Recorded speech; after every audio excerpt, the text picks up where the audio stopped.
Friends, I'm Anand Prakash and I've authored a book of poems called A World About Telling. This is the publication of Signorina. I have to thank Professor Nandini Sahu of IGNU for suggesting that I should publish this book from Signorina. The title itself requires some explanation. I call it A World About Telling. About telling is the issue that I have. The world is not made by me entirely. Nor did the world make individuals entirely in that sense. So we are always engaging with the world that we live in. And I thought that a kind of distance is to be created between the world that I watch and the world that I turn into a poetic subject for myself. So I thought it would be apt for me to call it A World About Telling. And yet, I've written poems keeping in mind this world that surrounds me, this world that engages my attention, this world that interests me. The book has 70 poems in it, and it runs into 106 pages, and it has a well-designed title, quite attractive, and it has a variety of themes in it. The first thing that I say about the book's themes that is that it has a large number of feminist poems. In fact, even those which may not be categorized as feminist poems have this point of view somewhere in their middle. Why so? You may ask, and I also ask myself. And my answer is that unless the kind of prejudice that we have against 50% of the population of society is removed, we can't look at the society with a sense of justice, with a sense of sanity. All human beings are born equal, as in the world, so in our country, and women are equal with us, and they are equal makers of the society in which all of us live. This point has been lost on the male population all over the world, including India. And we think that women are second-rate citizens, which is not the case. Therefore, feminism of a kind is required to be understood and to be projected through poetry, through fiction, through literature, and through other fields of ideology and politics. So that's my considered view, and I derive my strength as a poet from feminism. The second trend that also compels me to think about it is the social trend.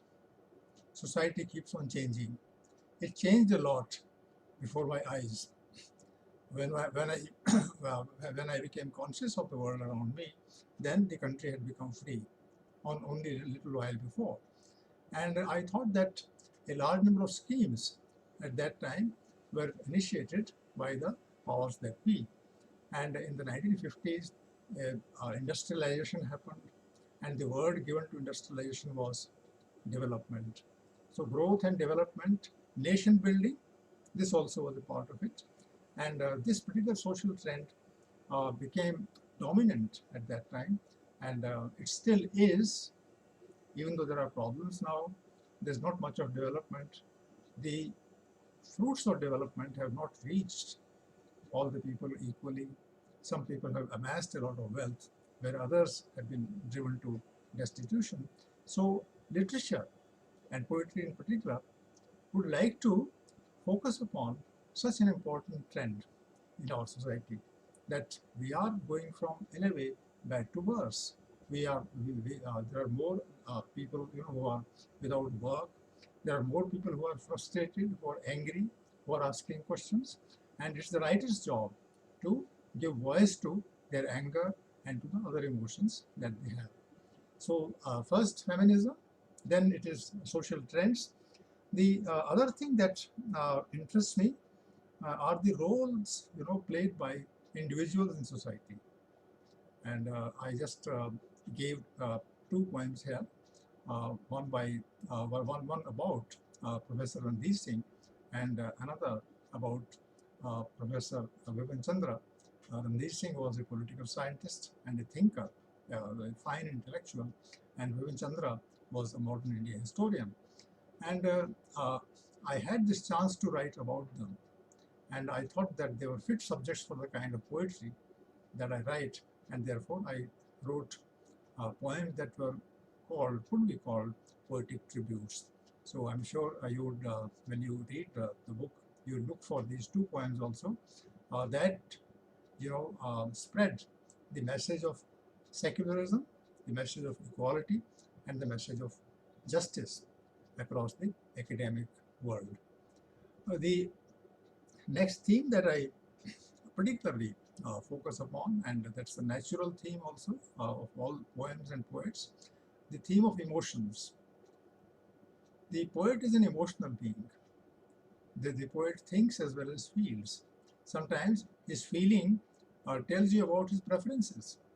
And when you go into the preferences, then in fact you also go into your preferences. So the preferences of the poet and your preferences, they sometimes clash, sometimes they agree. So I think that that poetic mode which talks about the self of the poet, where the poet is given a chance to express his feelings, that is a very important mode of poetry today. So you will find at least 30, 40 poems in this collection, which give expression to my personal feelings. I like certain things. I enjoy certain things. I want to hold a dialogue with myself.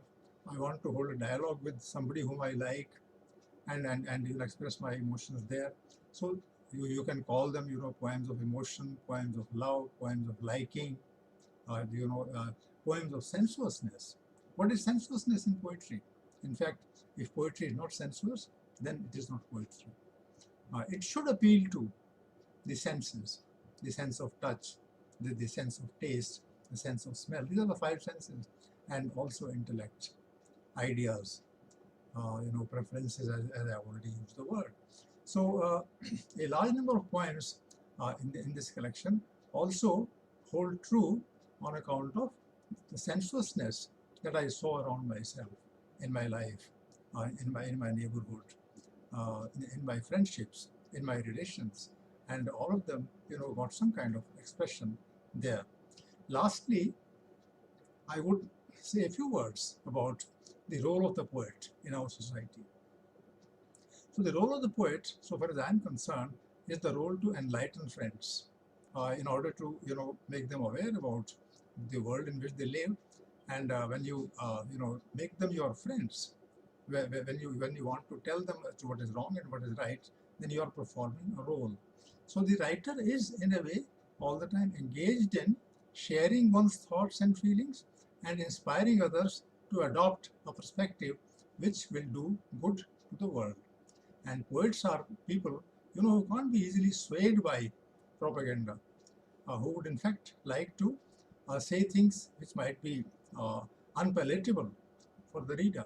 But then, if there are factors in society that we cannot, approve of, then who will say the unpalatable things? One has to be truthful. If one is angry, one should express that anger. If one is annoyed, one should express that annoyance. If one has to ask questions, has to raise issues, one should ask questions and raise issues.